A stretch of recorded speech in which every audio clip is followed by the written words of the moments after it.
Hello and welcome back to the channel. Right, we're going to go on a slightly different direction this evening. This is not a military firearm. I normally present things which are military or some kind of historical military firearm. This is historical in some way, but it's not a military firearm. This is a Remington Nylon 66. Now, I absolutely love this little thing. This is a semi-auto .22 long rifle, semi-auto rifle. This,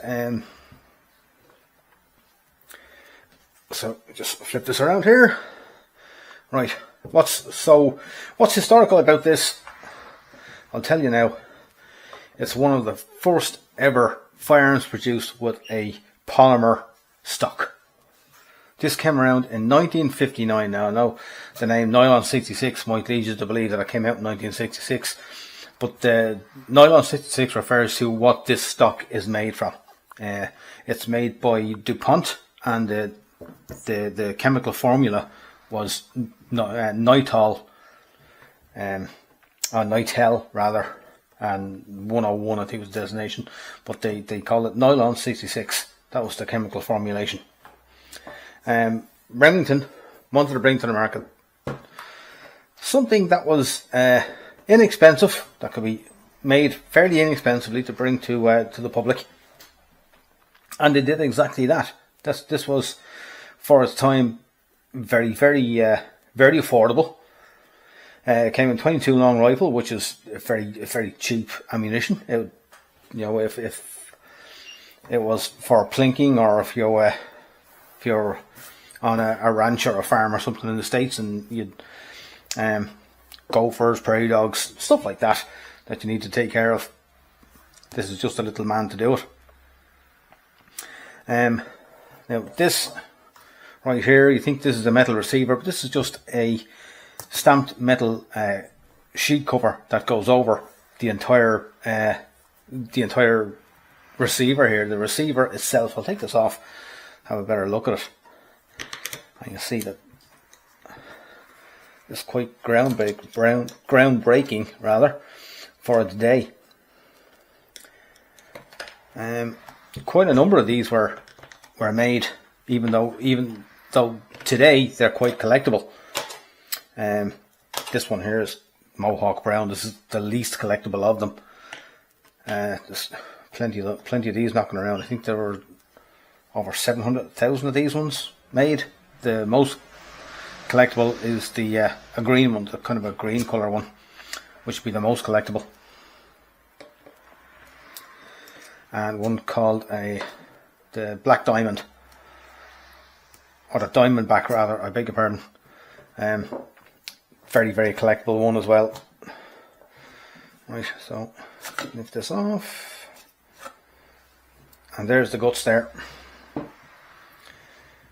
Now this one has been deactivated, so the barrel has all been drilled and bolted through and all that, so I ain't gonna fire, and the firing pins are gone. But you see, there's only metal parts are the parts that you absolutely have to have, like your barrel and your bolt and your bolt carrier group. Anything that could be spared to be made out of polymer, that's been done.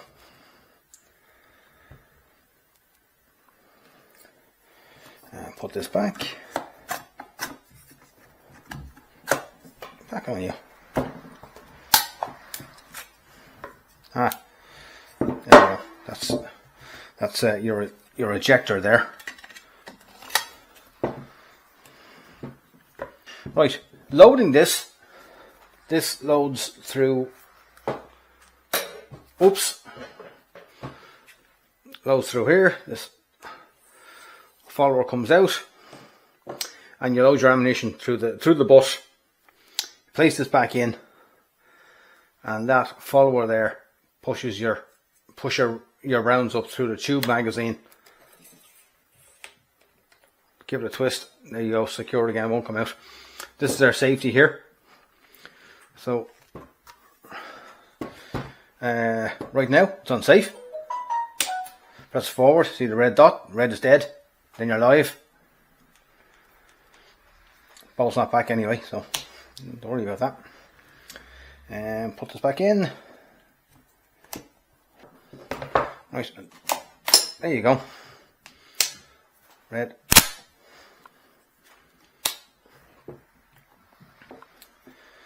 Right, so very, very simple rear sight, just a notch there at the back, and a very substantial front blade there. See, look in the light. Yeah, Remington .22 LR only. Yeah, kind of important that they tell you 22 LR only. If you try and load it with 22 shorts, yeah, they'll fire all right, but they won't feed. The feed ramp is specific to .22 LR. So if you try and load with anything else like 22 Magnums or anything, they'll be too big and they won't feed from the feed ramp. Right. So as I mentioned, Remington made over 700,000 of this particular model in the brown. They also made Diamondback Black, and they made a green versions of them. 700,000 is nothing to sneeze at. Like, that's a fairly significant number. So if they sold so well, how is it that other makers didn't copy it, or didn't copy the technique? Nylon 66 wasn't a Remington product; it belonged to DuPont. So anybody who wanted to use it could order from DuPont and use it to make their own stocks or whatever. So we had to wait a good long time into the 1980s and the early 90s before we start seeing the widespread use of polymers in polymer stocks and rifles and polymer frames on pistols. So Remington really were way ahead of their time with this concept. So thank you very much. I hope you enjoyed that. Please like, please subscribe. Any comments, please leave them down below, and I will see you again soon.